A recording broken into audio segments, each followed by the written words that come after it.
اللہ کے حبیب نے منع فرمایا کوئی اونچا اللہ اللہ نہ کرے، جب کوئی نماز پڑھ رہا ہو سو رہا ہو تو اس کے سامنے اونچا ذکر نہ کرو۔ کہتے میں ایک دن اونچا ذکر کر رہا تھا، اونچا میں ذکر کر رہا تھا، کیونکہ عشق لگا سی کھیڈاں کھیڈ دینوں تے مینوں کھیڈاں بھول گئیاں، میں کجل پایا سی یار دے ویکھنے نوں، پھر او دی یاد وچ روندے آئی ڈل گئیاں، حیدر شاہ اس گلی کدے نہ رول دی، پر ہن تے رول گئیاں۔ کہتے میں اونچا ذکر کر رہا تھا تو حضرت عمر فاروق رضی اللہ تعالیٰ عنہ نے ڈانٹ دیا، فرمایا تجھے نہیں پتا حضور نے منع کیا؟ تو عمر نے ڈانٹا تو میں چھپ کے بیٹھ گیا کونے میں۔ حضور آئے نا نماز پڑھانے تو محبوب نے پتہ کیا وہ عبداللہ کدھر ہے؟ کہتے میں کونے میں تھا، حضور نے فرمایا کیا ہوا؟ تو میں رو پڑا، میری عزت بڑی تھی نا مدینے میں، کبھی کسی نے کچھ نہیں کہا تھا۔ نبی کریم نے فرمایا کیا ہوا؟ عرض کی حضور کچھ نہیں۔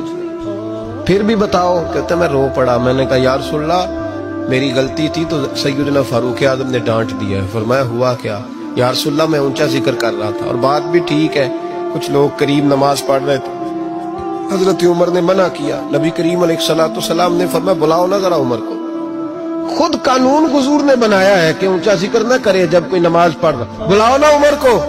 جناب عمر آئے تو حضور نے فرمایا عمر میرے عبداللہ کو کوئی نہ ڈانٹے، کسی ان پڑھ سے، کسی دیہاتی سے، کسی بھولے سے انداز دیکھے حضور کا، اسے کوئی نہ ڈانٹے۔ پھر حضور نے فرمایا تمہیں پتہ ہے یہ میرے لیے کتنی تکلیفیں برداشت کر کے آیا؟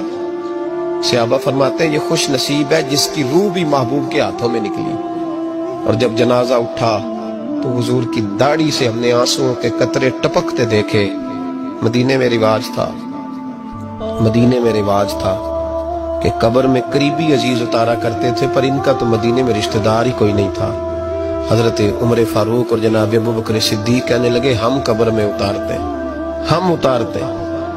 جب ان دونوں نے اٹھایا قبر میں گئے تو کہتے ہیں کمال دیکھو اللہ کے رسول ہم دونوں سے پہلے قبر میں اتر گئے، اور حضور نے یل بدایا ون نہایا میں موجود ہے، کب مجھے دو میں قبر میں اتارتا ہوں۔ کہتے ہیں حضور نے تنے تنہا پکڑا، قبر میں اتارا، پسے مردن فرشتوں نے جو تلاشی لی تو کیا نکلا؟ فقط ایک دل کے گوشے سے خیال مصطفیٰ نکلا۔ نبی کریم علیہ السلام نے قبر میں رکھا اور ساتھ فرمایا اے اللہ میں آج شام تک اس سے راضی تھا، تو بھی اپنے کرم سے اس سے راضی ہو۔